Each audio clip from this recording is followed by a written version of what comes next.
Rundown. Oh, Phil's come up with a good one. Effervescent. That's a good one. No, that's too fancy for me. Ghastly, ghastly. David Fang joins us for Tech Rundown.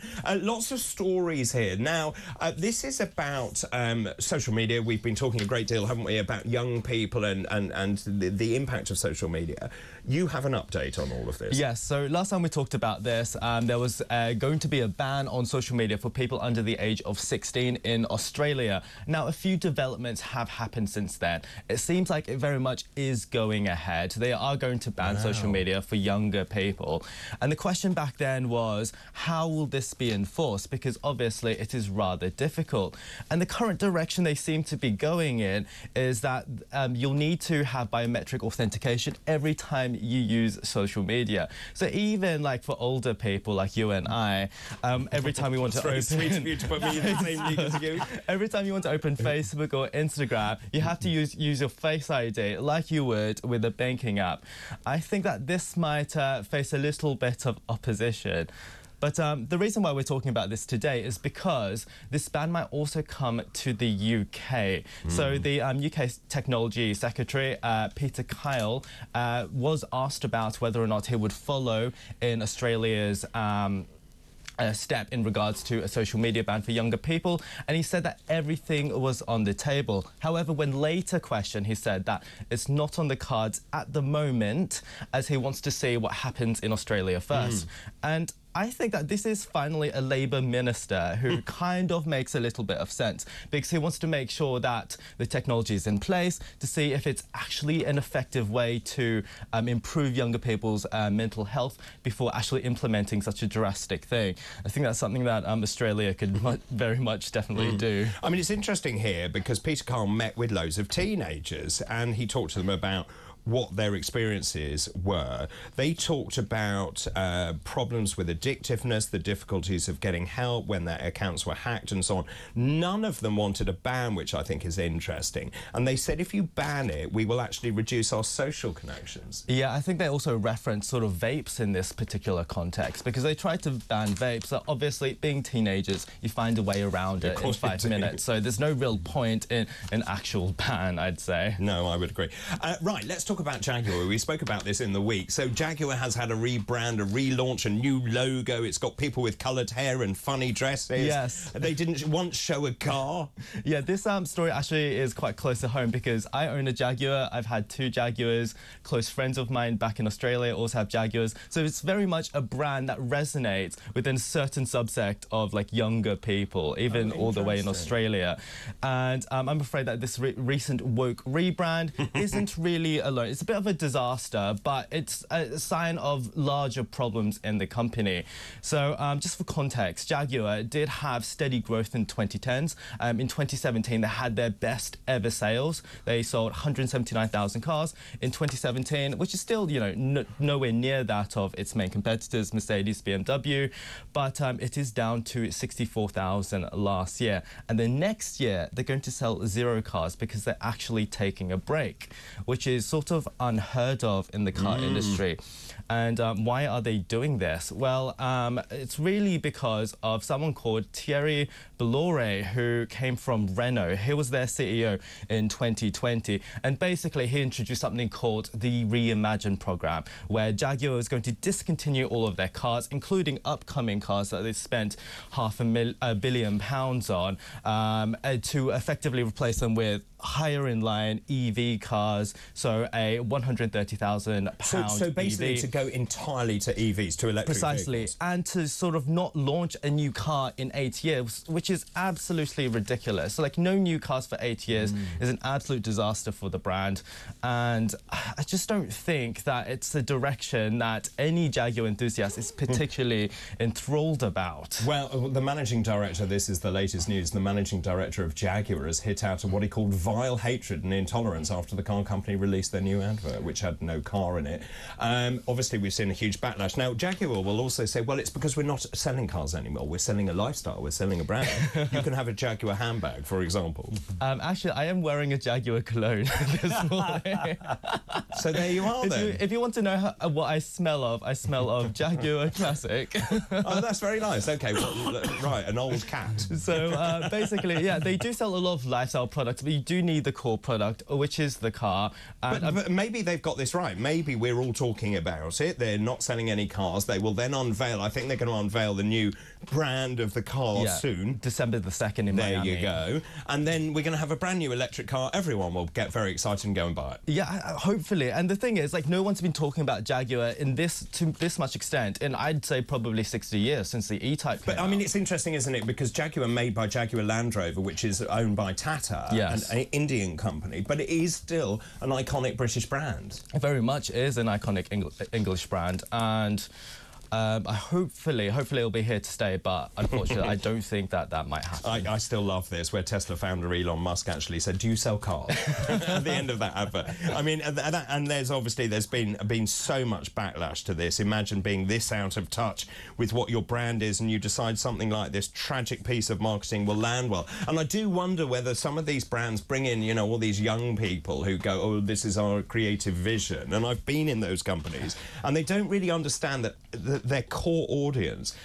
But maybe you're a good case in point that young people are buying Jaguars. I would say that the reason why we love Jaguars is because of this old, traditional, luxurious sort of feel that they had. You know, the James Bond connection as well. And, you know, that's the reason why we love the brand. We don't necessarily love it for, you know, how modern it is, which is sort of the direction that they're going at the moment. We don't want a car brand to look like a makeup brand, for instance. No. And that's what their new logo looks like. We want the leaper back. We want, you know, the growler. We don't want this new ugly monogram thing. Tell them. But at the same time, so very quickly, because I have to go to a break, but very quickly, there's another story here, because they're obviously going all out for electric vehicles, but actually the public don't really want electric vehicles, and Ford knows that. Yes, they're cutting 4,000 jobs within the EU region, including 800 in the UK, and that's mainly because of their switch to EVs. They've discontinued popular models like the Fiesta, the Focus, and the Mondeo to replace them with some EV SUVs, including the Explorer and the Capri. And these EVs start at around £40,000. And I'm sorry, but a lot of money. You can't replace a Fiesta, which began at 13 grand just a few years ago, with £40,000 vehicles and expect there to be a similar amount of sales. It just does not make sense. Obviously, we can blame it on Ford, but there are the government mandates which are flip-flopping, which sort of makes it impossible for a car manufacturer to truly pick a strategy that would work in the long run. And as cars take a while to be designed, it's just it's not easy on the car brands, and I don't envy those people who are in charge. I would agree, and of course what they're saying, Ford is saying, what we actually lack is an unmistakable, clear policy agenda. They go on to say there's no charging infrastructure, meaningful incentives to make the shift to electric vehicles. Again, this is a very good example of governments not listening and not being, not actually putting in the infrastructure before you force people to adopt new technology. Yeah, and let's not forget that cars are global products. So, like, if America has one policy and the UK has another, then the car manufacturers have to find some way to sort of please both markets, which is very difficult and expensive. It's good. Also, I had a message about Jaguars. When did James Bond actually drive a Jaguar? This is from Clayton in Dartford. The thing is, James Bond never drove a Jaguar. It was always the car of the James Bond villains. So most recently, it was a CX-75 concept car. It was a very, very cool mid-engine supercar style thing. Right. Cooler than the DB10 Aston Martin, I would say. Right. Richard says, David, I had 3 Jags and I definitely won't be getting a new one. We'll go to Mercedes. That's Richard. In the Costa del Sol. Oh, well, I think I'll stay a Jag fan forever, even if they do go very woke. Is yours a sort of sporty little number? Mine's a supercharged one, so it's very fast. Yeah. And but the thing is, like, I've been a Jag fan since I was 8 years old. Right. So I don't think I'll change. A couple of years ago. Yeah, okay. Let's move on, shall we, and talk about more tech news. This is about Chrome, so all the browsers. This is about Google and Chrome. Tell us more. So the Department of Justice in the US, they are very much against monopolies, and over the past few years, they seem to be at war with all of the technology companies. Most recently, they seem to be at war with Google, and basically they're looking at Google's 90% market share in search, and they're finding it a little bit concerning. Obviously, I do find it concerning. We need competition in that space. So that's interesting, because I would have thought lots of people use Safari. Oh, so we're talking about the search engine at the moment. Oh. But the way that they're trying to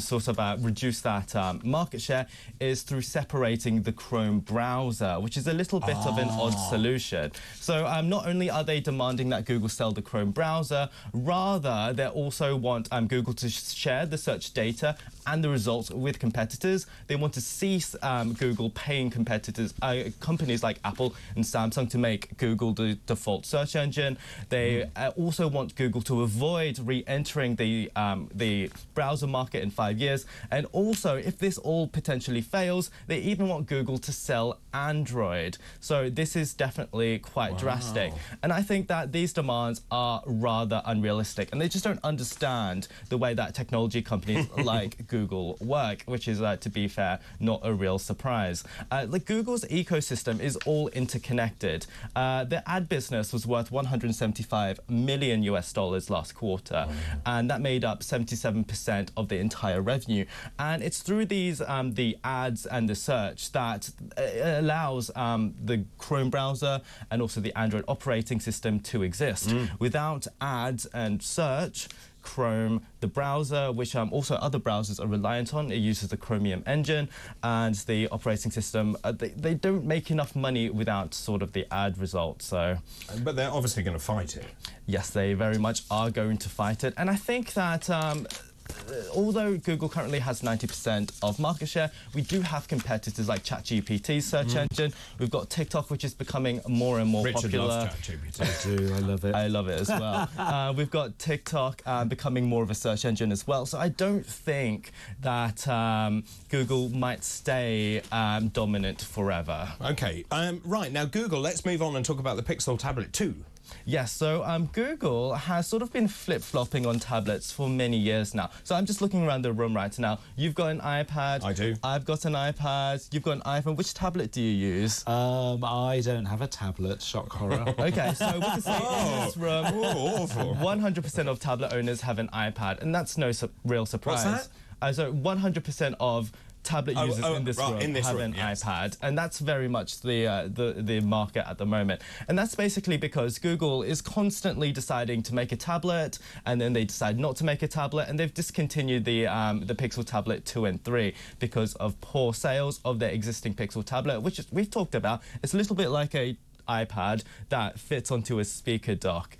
And so they've been trying to enter this market for a number of years now. There was the Motorola Zoom tablet in 2011, if I recall, and then they decided to make smaller, cheaper tablets like the Nexus 7, and then they decided to discontinue Android tablets and do a Chrome OS, and they discontinued that, and now they're back, and now they're gone. I think basically what they need to do is find a consistent strategy, and then maybe they can carve out their own niche market. Otherwise, they'll just be stuck in this limbo land forever. Then they're back, then they've gone. Well surmised. Actually, we'll take a break now. I do want to hold you over to the break, if I may, just because there's a brilliant story about the NHS after this break. Don't go anywhere. We're talking about great words. Apparently, manifest is the word of the year, but this one from Brian says, "Hi, David, about words. How about procrastination?" That's a good one.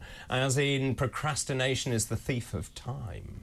That's my favourite pastime, procrastination. So very much identify with that word. You identify as that. Shall I call you that? David, good morning, says Louise. My favourite word is disgusting.